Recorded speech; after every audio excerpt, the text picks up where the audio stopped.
Hello, हाय, नमस्कार, केम छो, आदाब, सत श्री अकाल। कैसे हैं आप लोग? एक छोटी-सी बात मैं कहना चाहूँगा इन दिस वीडियो में। मैंने ना कुछ टाइम पहले कुंडली देखना स्टार्ट किया था और मुझे ऐसा लगा कि शायद मैं चीज़ें अच्छे से क्लैरिफ़ाई कर पाऊँ। तो मैं बहुत सी कुंडलियाँ देखने लगा और उन पे लोगों को बताने लगा, सारी चीज़ें क्लियर कर देता था। लेकिन फिर मुझे लगा कि ये थोड़ा-सा सही नहीं होगा, क्योंकि ऐसे लोग डर जाते हैं। कभी-कभी हम किसी को पॉज़िटिव के साथ-साथ नेगेटिव ट्रेट बता देते हैं ना, कि यार अच्छा भी है, बुरा भी है, दोनों चीज़ें होती है। ऐसा नहीं है हर इंसान अपनी बुरे फल लेकर आता है या फिर अच्छे फल लेकर आता है या अच्छा राजयोग वग़ैरह लेके आता है, ऐसा नहीं होता। तो मैंने देखा और वो चीज़ें क्लियर ही की, लोगों के साथ शेयर की, तो मुझे ऐसे लगता था कि शायद लोग अब सब सही चल रहा है और उस चीज़ को माइंड कर लेंगे। किसी को ऐसे बोल दें कि यार आपने ये किया हुआ है, ये सही नहीं है, आप इसकी रेमेडी करो। तो कभी-कभी लगा कि यार छोड़ो ना यार, लोगों को अपने पास और सारे बहुत सारे ऐसे काम होते हैं, ठीक है? तो उन कामों को छोड़ कर के इंसान इन चीज़ों में लग जाएगा तो उसको लगता है कि दूसरा कुछ काम नहीं है। तो मैंने वो सारी चीज़ें कैंसल कर दी और कुंडली देखना वगैरह सब कुछ बंद कर दिया। और ऐसा नहीं कि चीज़ें सही नहीं, चीज़ों को सही समझाना सही बात है, अगर कोई समझने वाला होना चाहिए। तो उसके बाद मैंने एक बंदी की कुंडली देखी थी इन दिस इंस्टाग्राम पे मैंने डिटेल माँगी, तो मैंने मज़ाकिया तौर से उनसे उनकी फ़ोटो माँगी थी। मैंने कहा कि उनकी फ़ोटो डीपी नहीं लगी हुई थी और उन्होंने कहा कि क्या आप मेरी हेल्प कर सकते हैं? और ये छोटा-सा एक्सपीरियंस है इन इन दिस वीडियो में थोड़ा शेयर करूँगा क्या हुआ था। तो उन्होंने कहा कि क्या हेल्प कर सकते हैं? तो मैंने उनको कहा कि आप अपनी डीपी भेजिए। मेरा मानना ये था कि कुछ फेक अकाउंट्स होते हैं, तो कौन है वाक़ई रियल में कोई बंदी है या फिर कोई ऐसा ऐसा ही है। तो उन्होंने मेरी डिटेल भेज दी तो उन्होंने मुझे ब्लॉक कर दिया एक्चुअली में। तो मुझे ऐसा लगता मैंने शायद गलती की, ऐसा मुझे नहीं करना चाहिए था और फिर मैं वहाँ से चल निकल गया, यानी मैं अपना दूसरा काम करने लगा। कुछ टाइम बाद यानी नेक्स्ट डे मेरा ऐसा माइंड हुआ कि मैंने जो पेज क्रिएट किया हुआ था मैंने उसको पूरा डिलीट किया। वो शायद ऐसा हो गया कि उसको लगा कि मैंने शायद उस उनके साथ मज़ाक किया होगा या फिर अ, उनको लगा कि ये ऐसे ही है, मतलब कि चीज़ें क्लियर करने वाले नहीं हैं। तो शायद उन्होंने कुछ नेगेटिव एनर्जियाँ ऐसा बोल सकते हैं या मेरे लिए कुछ ऐसी बद्दुआ की होगी और वो फलित हो गई। और ऐसा है ना, कोई किसी लोगों की कोई कहते हैं काली ज़बान होती है, वो लग जाती है। तो वहाँ मुझे ऐसा फ़ील हुआ और मैंने अगले ही दिन वो पूरा पेज जो मैंने 2 साल से एक पेज बनाया था, जो चीज़ें सीखी थी और चीज़ें शेयर की थी, मैंने पूरा डिलीट कर दिया। अब evil eyes, not evil eyes, just किसी की हैया, मतलब कहते हैं ना कि पुराने लोग कहते हैं किसी की हैया लगना।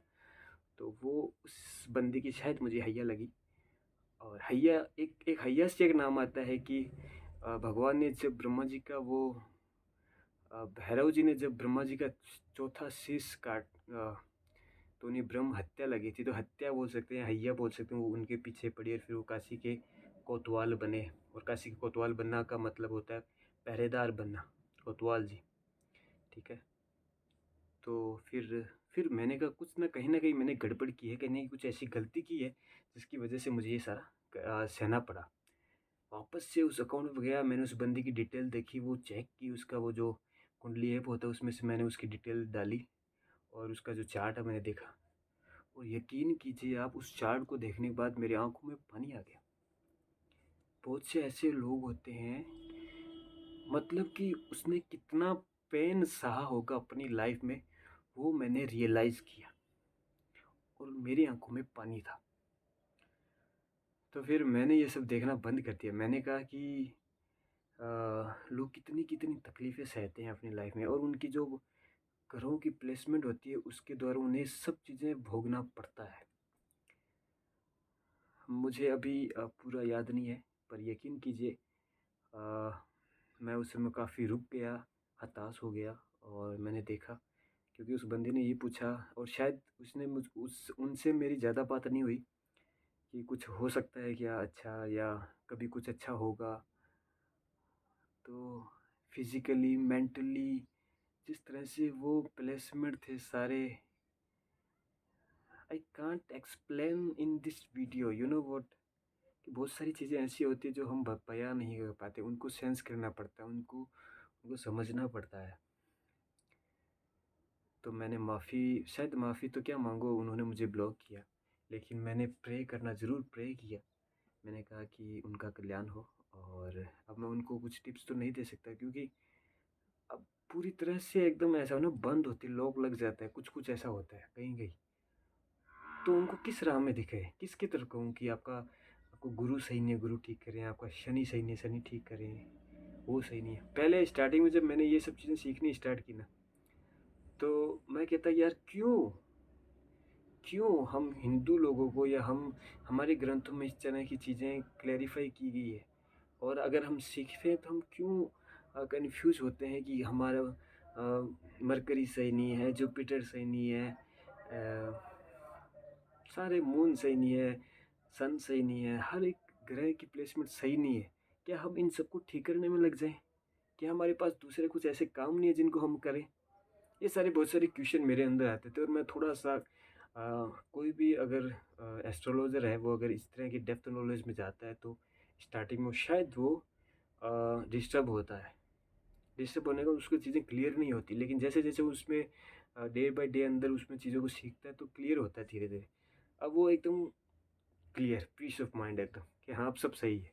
अब उसे ऐसा नहीं कि पहले जाने के लिए मून के लिए रेमेडी करनी है, फिर सन के लिए रेमेडी करनी है, फिर वेनिस के लिए रेमेडी करनी है। अगर चीज़ें सारी क्लियर है, तो उन चीज़ों को सही समझ करके आगे अप्लाई करेगा, और अपने जीवन में अच्छी ज़िंदगी को जिएगा। तो फिर मैंने उस दिन के बाद में वो सब चीज़ें बंद कर दी। मैंने कहा नहीं, अगर मैं वैसे उनको क्लेरिफ़ाई बताना लग जाऊँ कि आपने ये से नहीं ये करना पड़ेगा, तो वो जैसे अपनी ज़िंदगी में जी रहे हैं ना, तो ट्रबल में आ जाएँगे यार। अब नहीं करें तब भी फँसे पड़े कि हमारे फलाने-फलाने ग्रह में ये दशा खराब है, हमें उसका करना पड़ेगा। ठीक है? तो क्लियर है, नवग्रहों का आशीर्वाद लेकर के हमें सर्वाइव करना चाहिए। जो लोग एस्ट्रोलॉजी पर बिलीव करते हैं, मैं तो करता हूँ, और मैं चाहता हूँ कि और दूसरा, जो हम कहीं भी धार्मिक स्थलों पर जाते हैं ना, चाहे किसी देवी माँ का स्थान हो गया, कोई देवताओं का स्थान हो गया, ठीक है? तो वहाँ से हमें यकीन कीजिए, जो भी ग्रह, वो उन ग्रह से रिलेट करते हैं, और हमें अच्छी पॉजिटिव फ़ील कराते हैं। So thank you. ये वीडियो पूरा लंबा बन जाए, अगले वीडियो में हम चर्चा करते हैं कि नवग्रहों का आशीर्वाद कैसे लेके चलें, ठीक है? तो मुझे लगता है कि आपको थोड़ी चीज़ें क्लियर होगी, और देखो, चलना चाहिए। चीज़ें बनी हैं तो उनको समझ कर चलना चाहिए। मैं ये नहीं थोप नहीं रहा हूँ कि आपको करना ही पड़ेगा। अगर आप बिलीव करते हैं तो, अगर आप नहीं करते तो आप अपनी ज़िंदगी को जैसे मर्ज़ी चाहे जी सकते हैं। तो आप, आशा करता हूँ कि मेरे द्वारा दी गई जानकारी को आपको अच्छी लगी होगी, और आपका सदैव कल्याण हो। हनुमान जी महाराज आप कृपा करें, ठीक है? शुक्रिया।